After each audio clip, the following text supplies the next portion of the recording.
In a shocking turn of events, 7 World Central Kitchen aid workers tragically lost their lives in Gaza. An Israeli airstrike, admitted to be a grave mistake, led to international condemnation. Palestine's Mansour states this incident is not isolated.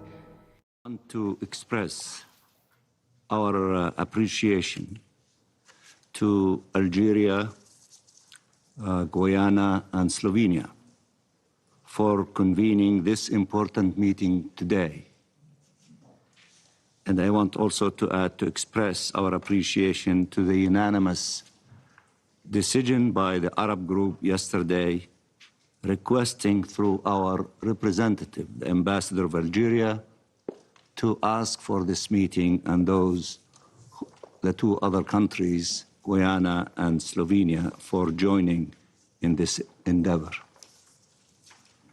I want also to thank the two briefers from OCHA and Save the Children, Mr. Raja Singham and Madam Sorepto, for their briefings.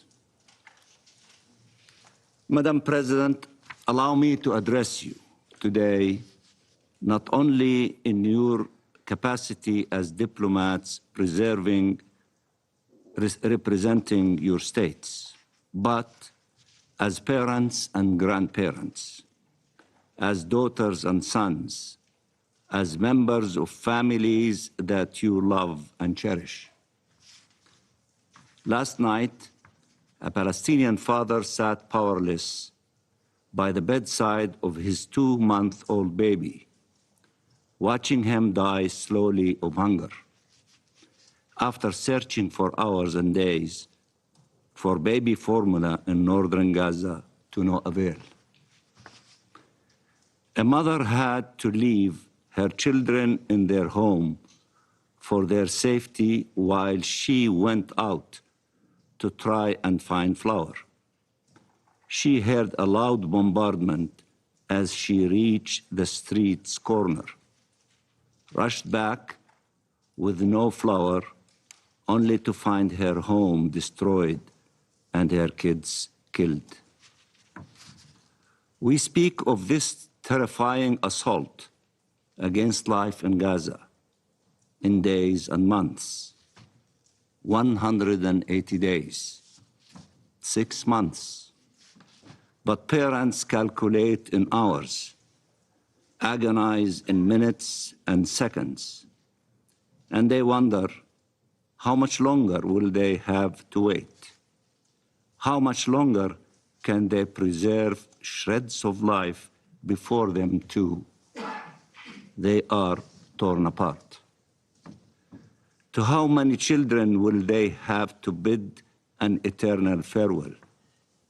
Or how many children will they leave behind if they are to perish? Israel has destroyed the homes, killed entire families, displaced the entire population, demolished the hospitals, and made every effort to ensure no help could reach our people. It is killing those who heal, those who rescue, those who provide aid and relief, those who feed, those who report. Being a Palestinian is enough to be killed. Trying to help Palestinians like this brave woman and their organization is enough to be killed. You saw it over 2 weeks in al-Shifa hospital, where Israel summarily executed people, arrested and tortured them, including the wounded and the sick and medical personnel, without feeling the need to provide much explanation or any evidence. It then burned down the most important hospital in the entire Gaza Strip, continuing to bring the health system to its knees at the time it is most needed to save lives. We present our deepest condolences to the families of medical personnel, of rescue teams members, and of over 200 aid workers who have been killed, and express our admiration to all the humanitarians who are pursuing their sacred mission at the peril of their lives. They should not be abandoned, but rather supported and protected. The killing of the aid workers from the World Central Kitchen is not an isolated incident. It is confirmation of what you all knew for months now. Israel is targeting those that the laws of war were established to protect. Israel knew very well who it was targeting, hitting 3 cars in 3 locations, despite the fact that they were identifiable and had coordinated with Israel the delivery of aid. It says it suspected 1 person, so it killed many. Never mind distinction, precautions, proportionality, protected status, never mind human decency.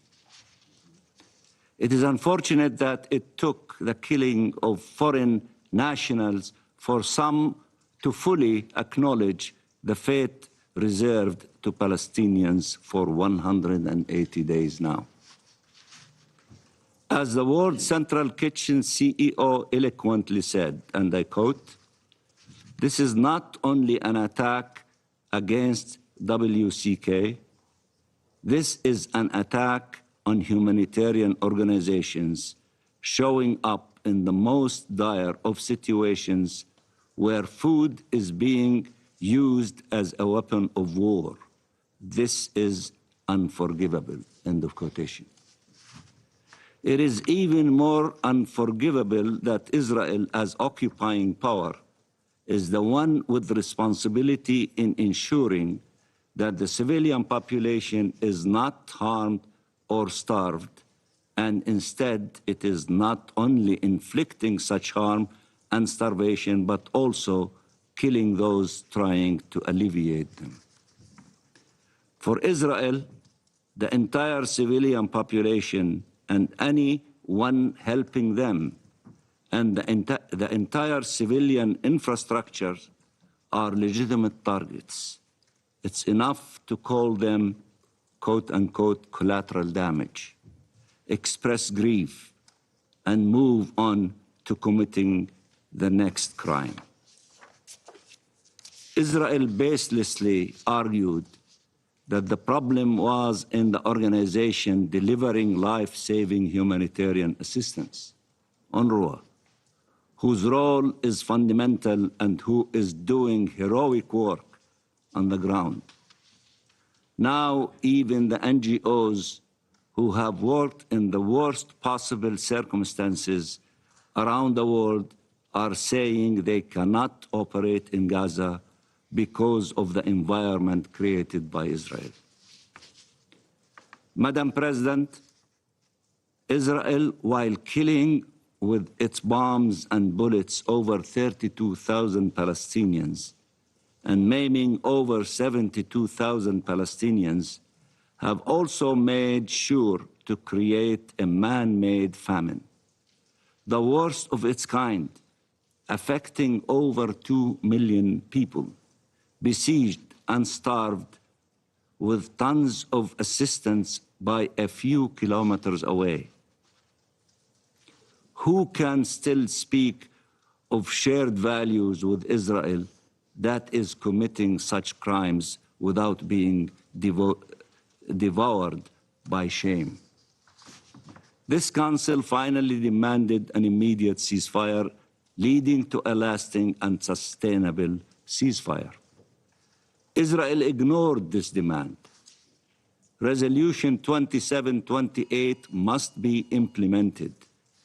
It is the responsibility of this Council and all states to ensure that it is upheld. The ICJ ordered Israel twice in the last 2 months to undertake measures to prevent the real and imminent threat of genocide, including to take all necessary and effective measures to ensure without delay, in full cooperation with the United Nations, the unhindered provision at scale of urgently needed basic services and humanitarian assistance to Palestinians throughout Gaza. But Israel breached the order. The problem is not that the Council adopted resolutions or that the ICJ ordered provisional measures, or that humanity has elaborated the rules that led the UN bodies to adopt these positions and which should be observed. The problem is that Israel can violate these rules, demands, and orders in full impunity. No one should arm or shield those committing atrocities. No one, no country should arm or shield those committing atrocities. They must be held accountable, or these crimes will continue. Faced with such outrage for its attack on foreign nationals from the World Central Kitchen, Israel took its first measures, dismissing 2 senior officers and reprimanding 3 others. That is the punishment for the commission of war crimes? That is outrageous. And who will be held accountable for all the tens of thousands of Palestinian civilians killed? Is our lives not worthy of holding accountable those who murder us and kill us in large numbers? Madam President, history will remember that Israel continued to be present within these walls while trying to bring down the UN and the international law-based order this organization stands for, destroying and displacing an entire people and denying their right to existence and their state, unchecked and unhinged, while the state of Palestine, committed to the rule of international law and to the just and lasting peace, has yet to become a member of these United Nations. This is only one more injustice to which our people is being subjected to. One more contradiction between the clarity of the statements and the ambiguity of certain actions. There are no nuances, no ifs and buts, no justifications for what Israel is doing. None. Let me repeat. There are no nuances, no ifs and buts, no justification of what Israel is doing. None. And there is no justification for the continued denial of our right to self-determination and to freedom and dignity in our land.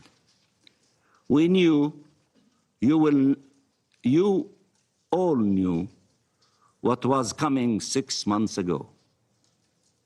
We knew, and you knew, Israel would resort to mass and indiscriminate killing, to total destruction and devastation, that the famine was on the way. This genocide was announced by Israeli leaders. It was perpetrated in broad daylight. It was displayed on your own screens. It was discussed in your meetings. Many of you were mobilized to stop it, but there are still tools that were not used, not even considered. One day, as for other genocides, a lot will be said about these failures. But we cannot wait. Action is needed now, at every level, with every means possible. I call on you, individually and collectively, to do more now, to figure out a way to stop these massacres and this meditated killing of children and women and men. I call on you to bring immediate relief to desperate parents who have witnessed what no parent should endure, and children who have suffered what no children should suffer. For 260,000 minutes now, for 260,000 minutes now, our failures mean their death. That should be reason enough for us to do everything in our power to bring this tragedy to an end. Thank you, Madam President. I thank